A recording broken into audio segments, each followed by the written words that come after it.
Olivia Linerode for the prosecution. Jesse Saucedo shot his wife, the mother of his child, Amanda Saucedo, 6 times to the torso and to the head. Not once, not twice, but 6 times. Then he got rid of his gun, ran out of the house, and hid in some nearby bushes. He claims to you today that he did all of this in self-defense. But he certainly did not act like a man who just needed to protect himself. He didn't stay by his wife's side, and he didn't call for help. Members of the jury, over the course of this trial, you have heard the tragic story of Amanda Saucedo, a woman who lived her life with escalating abuse, intimidation, and fear at the hands of her own husband. In the end, she was brutally murdered in her own kitchen while making dinner. Her little boy's favorite enchiladas. Now a meal he will never have again. As required, we have proven that Jesse Saucedo caused Amanda's death and that he acted with malice aforethought. First, malice is shown through the defendant's specific intent to kill Amanda Saucedo.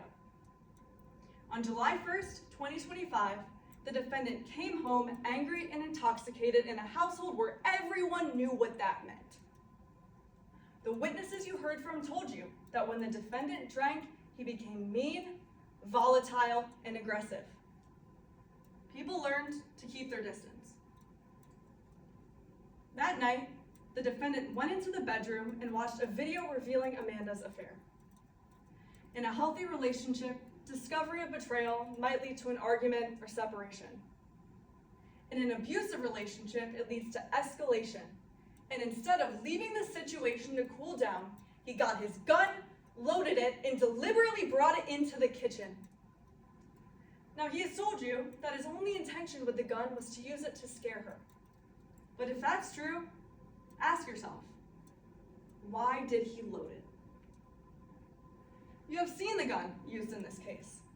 It was a firearm that required a separate, deliberate trigger pull for each shot. He fired 6 shots into Amanda's torso and head. Both the number of shots and the areas targeted matter here because they show Jesse's malice. Jesse Saucedo's motive also shows his intent. After shooting his wife, he admits, he said, "You can thank Mike for that." That statement reveals jealousy and retaliation. Malice aforethought can also be shown by a wanton disregard for human life. The defendant chose to escalate a domestic confrontation into unnecessary lethal violence. He loaded a gun in a house with a child and others, brought it into another room, fired 6 shots at close range, and then fled the scene. Rather than showing concern for the mother of his child who lay bleeding in their home, he got rid of the gun, hid in nearby bushes, and focused on deleting evidence of his own criminal activity from his phone before police arrived. Finally, malice may be established if the death occurred during the commission of another felony. Here, Amanda's death occurred during the felony of assault with a deadly weapon. Now, the defendant has raised the claim of self-defense. The evidence you have been presented with over the course of this trial just simply does not support that claim. For self-defense to apply, 3 conditions must be met. The defendant must have had a reasonable belief of immediate danger, an honest belief that deadly force was necessary, and must have used no more force than reasonably necessary. The first condition fails. There was no belief of immediate danger. Jesse Saucedo brought the deadly weapon.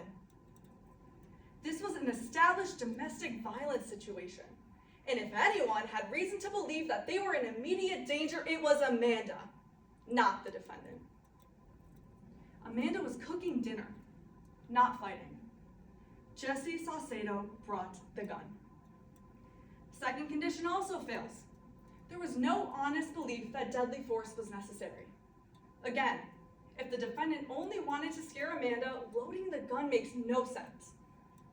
There was no threat of immediate danger when he went into the bedroom and retrieved the gun and loaded it before returning to the kitchen. Even if Amanda was holding up a kitchen knife, no reasonable person would ever believe that firing 6 shots was necessary to protect himself in that situation. There were so many alternatives that existed short of deadly force. The final condition fails too. The force used was grossly unreasonable. Deadly force must be no more than reasonably necessary. He shot her once, twice, 3 times, 4 times. I'll stop there. But Jesse Saucedo didn't. He went on to shoot her 2 more times, firing 6 intentional shots one by one with a non-automatic firearm is never reasonable force to use against a person who you can easily overpower holding a knife. The first shot would have been more than enough to disarm her. The defendant continued shooting well beyond any conceivable threat. This was a personal attack, not self-defense. Members of the jury, you are the sole judges of the facts and credibility of the witnesses.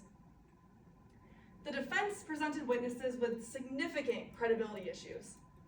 John Saucedo, recently released from prison for perjury, admitted his willingness to lie, cheat, or steal to protect his brother and embraced a snitches get stitches mentality. The defendant himself gave inconsistent statements, first claiming a blackout and then describing the events of that night in detail. His son, Billy, by contrast, has no motive to lie. Billy's account of that night tells the clearest story in this case. A scared mother, an angry and intoxicated father, a gasp, a plea, "What are you doing?" Followed by gunfire. His testimony was consistent and corroborated by the physical evidence and by other witnesses, including John Saucedo's own account of the events surrounding the shooting. You are permitted to draw reasonable inferences from circumstantial evidence, and those inferences are clear.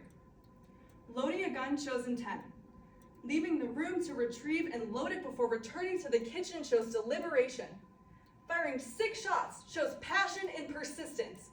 Fleeing the scene and destroying other evidence show consciousness of guilt and a concern for no one but himself. Prior abuse combined with the affair establishes motive. This was not self-defense. This is a deliberate killing, and the only verdict consistent with the evidence is guilty.